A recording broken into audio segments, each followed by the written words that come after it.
Welcome to the world according to Briggs, where today we're deep diving into Salt Lake City, the place that used to be the golden child of Western metros. You know the type, clean, calm, polite, and so frickin' family friendly your aunt who went there once in 2009 won't quit talking about it. For decades, Salt Lake City was the metro equivalent of a well-behaved Eagle Scout.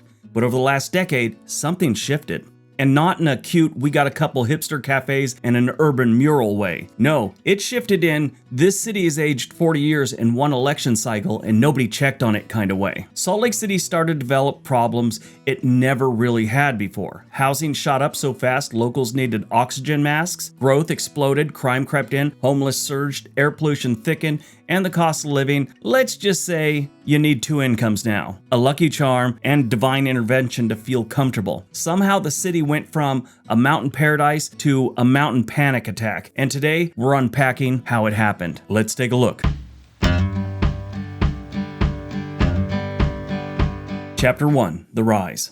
There was a time when Salt Lake City was the dream. The air was clean, the people were friendly, the commutes were painless, and the lifestyle was so wholesome you'd swear the whole place had been designed by PTA moms who had never been to a kegger. The skiing was legendary, the job market was solid, and the suburbs were the kind of place where neighbors waved at each other using all five fingers, not just the one you get in New York City. Then the tech companies showed up like bargain hunters on Black Friday. Adobe set up shop, eBay rolled in, Microsoft planted a flag, Silicon Slopes startups sprouted everywhere. And suddenly it felt like every 25-year-old coder in California woke up, looked at the price of an apartment in San Jose and said, you know what? Utah looks pretty good. They have mountains, open spaces, and I hear the avocado toast obsession is optional. Now that's a real thing. Just to give you an idea how cheap Salt Lake City was compared to San Jose back 5 years ago, let's say 2020, Salt Lake City's average home value at the time was $376,000. That same time in San Jose, it was $988,000.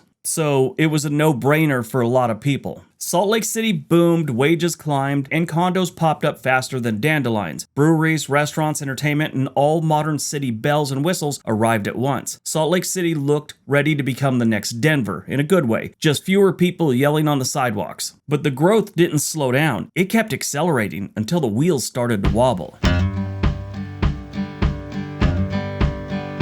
Chapter 2, The Affordability Collapse. By 2021, Salt Lake City achieved the unthinkable. It became one of the least affordable housing markets in the country. Yes, even compared to parts of California. That's like losing a jump rope contest to a kangaroo.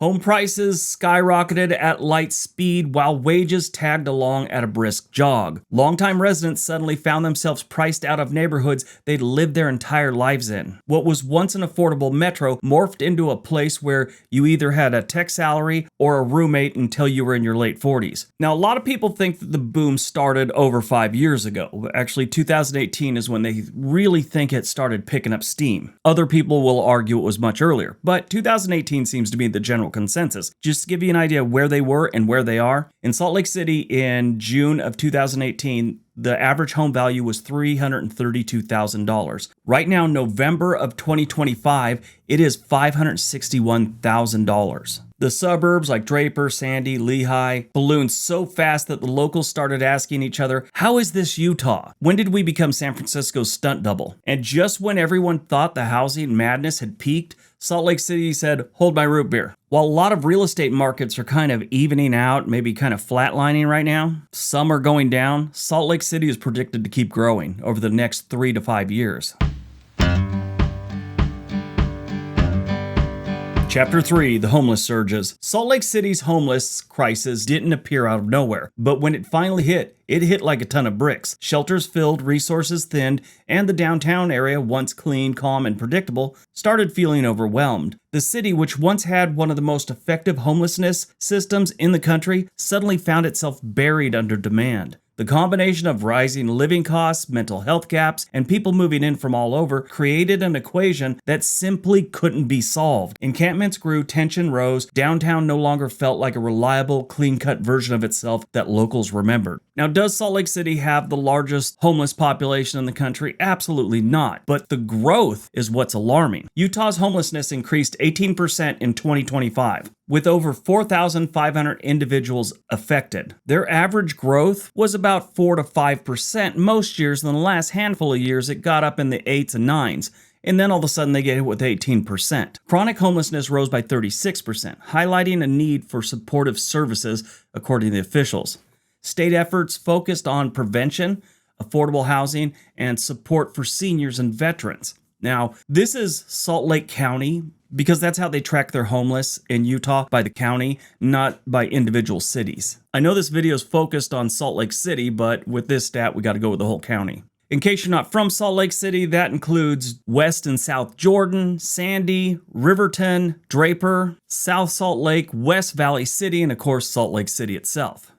So one day I'm minding my own business when I start getting flooded with robocalls. First I thought it's got to be a fluke. Then I realized that some data broker had my information and was apparently selling it to anyone with a pulse. What most people don't understand is your information is out there. Google your name and buckle up. It's kind of scary how much you could find about someone just by Googling them. And yeah, that includes all your sensitive information. I'm always trying to keep my family's privacy safe. And let me tell you, it can be a full-time job. You have to search through sketchy sites, contact people to get your information removed, and half the time it's like playing a digital whack-a-mole. That's why I'm pumped about today's video sponsor, Aura. It's an identity protection service that does all the internet digging for you. They find where your information has been leaked and they delete it. Plus, they monitor your credit, keep tabs on data breaches, and even alert you if your phone number is being passed around by robocallers. Speaking of the robocallers, I used to get so many of those spam calls every single day. Ever since I've started using Aura, they've practically disappeared. I also get emails from Aura like, hey, someone just searched for your social security number. Want us to handle it? Now, over the years, I've tried a bunch of different identity protection services before, but they were all scattered across different apps and websites. Aura keeps it simple. Everything in one place. You can manage what they track, how they notify you, and what information you want locked down. Aura is worth checking out. They're giving my viewers a 2-week free trial. Just go to aura.com/Briggs, put in your information, and see what comes up. You'll probably be shocked at what's out there about you. And don't worry, Aura keeps all your stuff safe, encrypted, and they're not selling your data to random companies. You control what stays public and what gets deleted. Take back control of your digital life. Use Aura.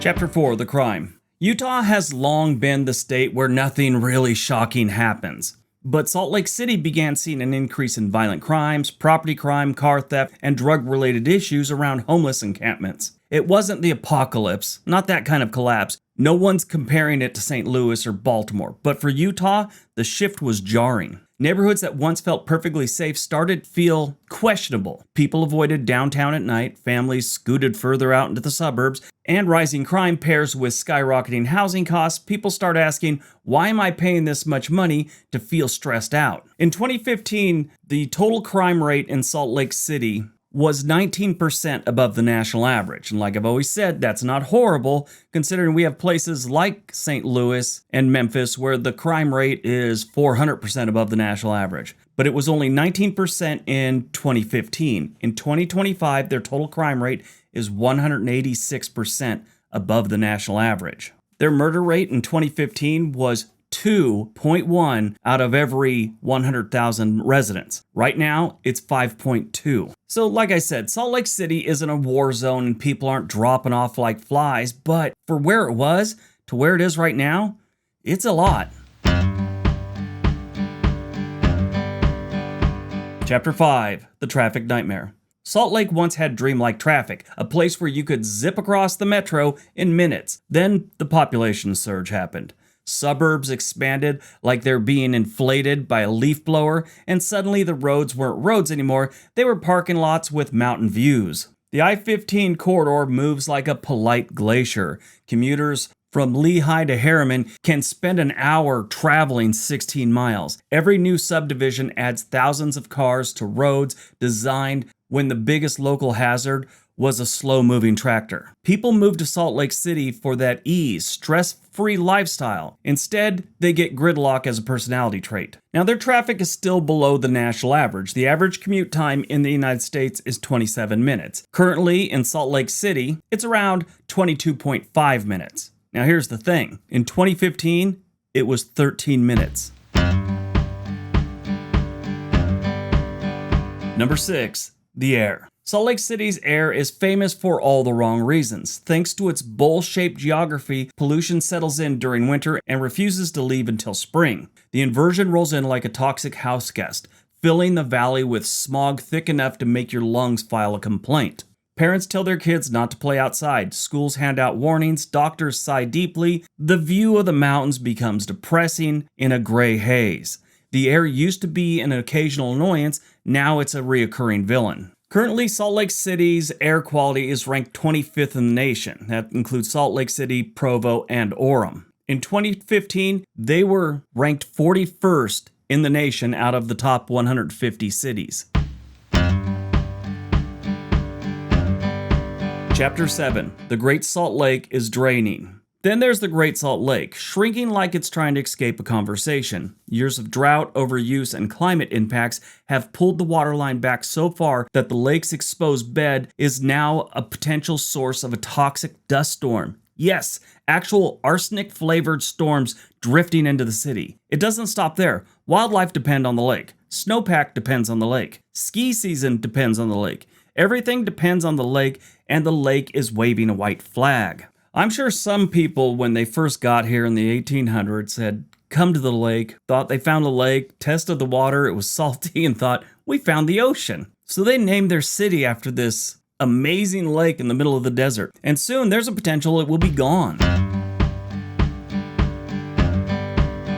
Chapter 8. The Cultural Shift. Salt Lake City is also going through an identity crisis. Old Utah was big families, quiet suburbs, and a stable, predictable community. New Utah is tech workers, Californians fleeing taxes, young professionals, and people buying houses with job titles like product engagement strategist. It's a culture clash, plain and simple. Longtime residents feel pushed aside, new arrivals feel judged, suburbs feel overcrowded. Everyone feels a little confused about what Salt Lake is becoming. The city didn't just grow, it mutated. Number 9. Why are people leaving now?